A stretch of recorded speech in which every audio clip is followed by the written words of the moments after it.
All right, Chem AP Aces, are you ready? We've got another Chapter 4 lab for you. This one's a Redox lab, okay? And it's going to involve titration, which we'll show you in a minute, but first you need a little bit of background information. So, what we're doing is we're going to react hydrogen peroxide and potassium permanganate. All right, so we're going to have a permanganate solution with a known concentration, 0.150. That's going to be in the burette. It's got a really nice deep purple color. And we're going to use that to titrate a hydrogen peroxide solution. And later on, we'll tell you what question it is you're trying to determine. Okay? And you need to know this maybe, in acidic solution, permanganate ions change to Mn+2 ions, and hydrogen peroxide molecules change to oxygen molecules. You're going to need that information. You're going to have to try to create a net ionic equation for yourself so you can do the stoichiometry in the particular drug. Will we have to balance the net ionic equation too? I would think you need a balanced net ionic equation. Did I not say that, Mr. Moore? Probably not. Or don't balance it. It's fine. Doesn't matter. Doesn't it? Yeah, Okay. whatever. Yeah. Okay, here we are at our lab station. Yep, here we are. We're ready to titrate. As we mentioned earlier, here's our permanganate solution. Again, it has a 0.150 molarity concentration. Oh, is that a nice color? It is a beautiful color. The nice thing about permanganate is it acts as its own indicator. Okay, so last time we had to add phenolphthalein so we knew when we would hit our stoichiometric point. Well, now the permanganate is going to be purple to begin with, but that color disappears, as you see, as it reacts and it converts to Mn+2. And so we'll know we've hit the end point when we get the drop that turns it purple, okay, because at that point we have just a slight excess of permanganate. Yeah, there's no more hydroxide to react with the react. permanganate. Yep. Right, so we don't have to add an extra indicator. So what we've got here is our hydrogen peroxide sample A, okay, and we're going to use 10 milliliters of it. So I'm going to try to accurately measure out 10 milliliters.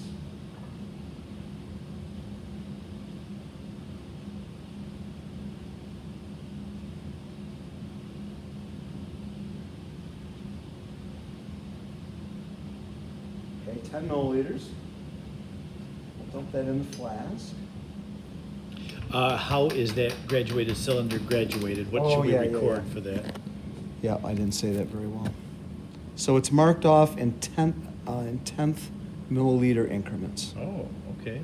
I don't know if my hand helps or hurts. We can see it. Mhm. Yeah. Sorry about that. I should have showed it to you.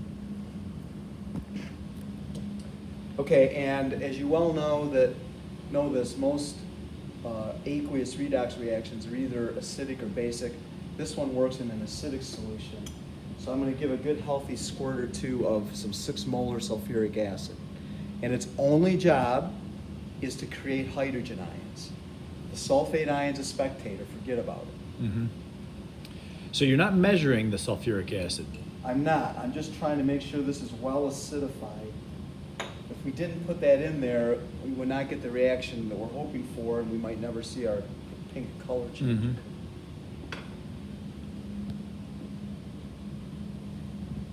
Oh, shoot. Made a drop come off of the burette. I had already cleaned that drop off, or a drop off, so that should count. It should count. Yeah, but we just have to get it into the solution. Yeah, well, that's not that easy. How am I going to Yeah. Son of a gun. Well, maybe we could just run some down the side. All right, well, I'll try that. Try to catch it.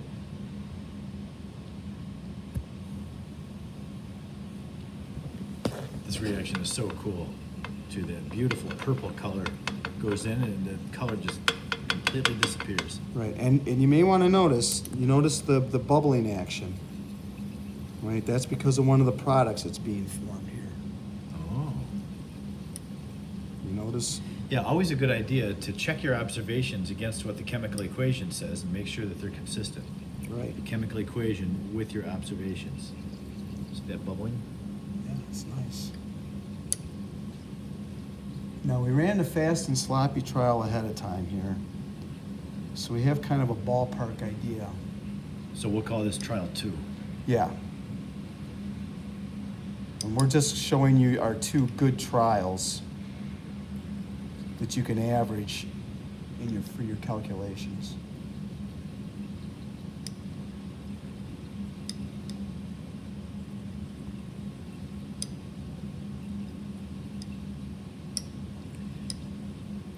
The transition metal oxidation states are great because with one metal, you might get lots of different colors for the different oxidation states, right? The permanganate ion is purple, and then when it changes to Mn+2, it has no color. It's a very obvious change.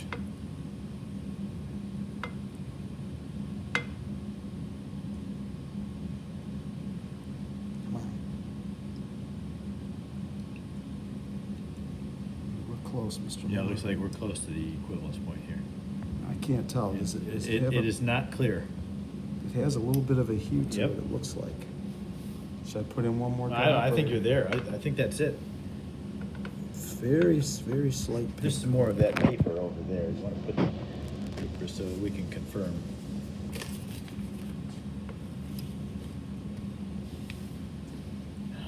But that creates a whole bunch of glare. Darn. Oh, the paper. So yeah, I mean, if Well, we it- could definitely show one more drop. It'll go. yeah, for sure. I mean, you can For tell sure. that that's not totally clear. But go ahead and add one more drop. Okay, should we read the volume? We first, could. you think? I think we're at it right now. Now, permanganate is tough because you can't see all the way through it, so you can't really see the bottom of the meniscus. Read it as well as you can.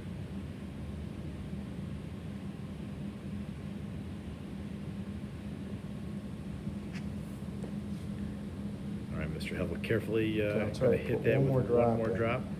Oh, well, that was more than one drop, but you can see I went past it a ways, and it's lit up big time. Yep. So but I think we had a good endpoint that first. Yeah, first stop. that was right. We're trying to go too fast. Yeah.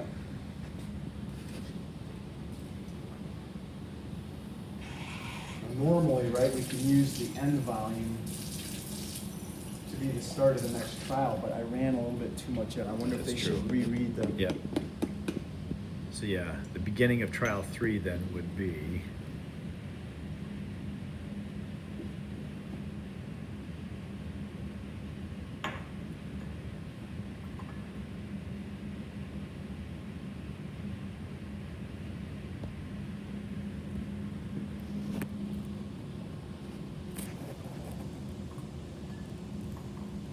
Okay, so same drill. We have 10.00 milliliters of peroxide solution.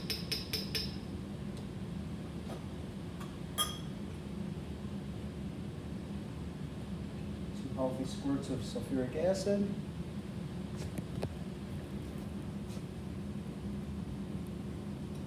And here we go.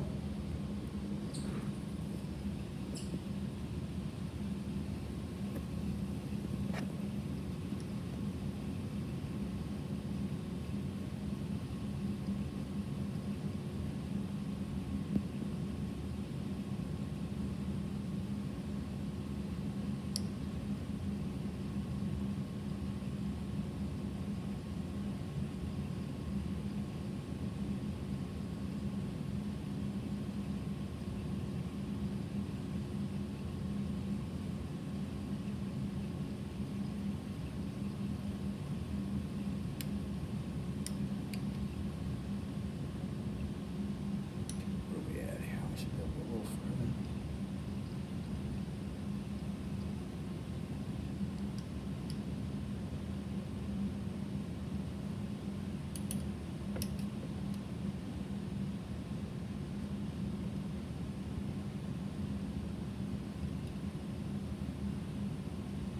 This burette seems touchier than last time.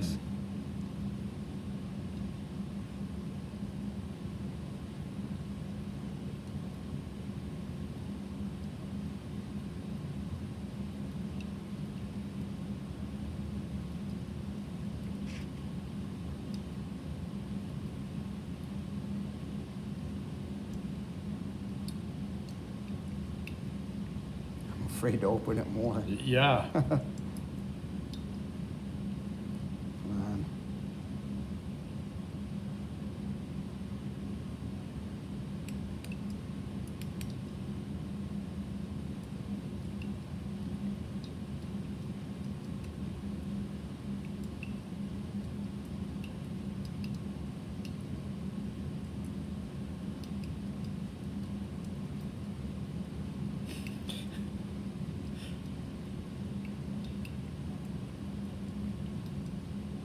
Hate to go past it, that's painful.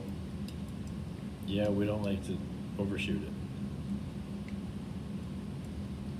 Oh, you're asking for it, Mr. I know, but it's super touchy today.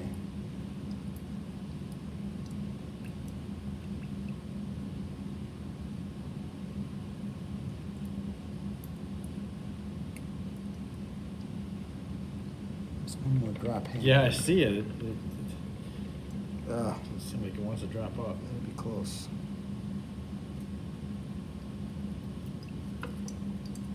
Ooh, That's it. that's it. Okay.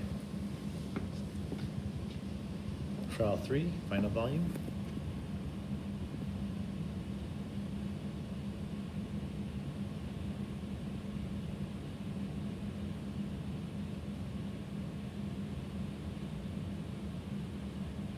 Sorry, it focused on the ring stand, and there it goes, not the numbers.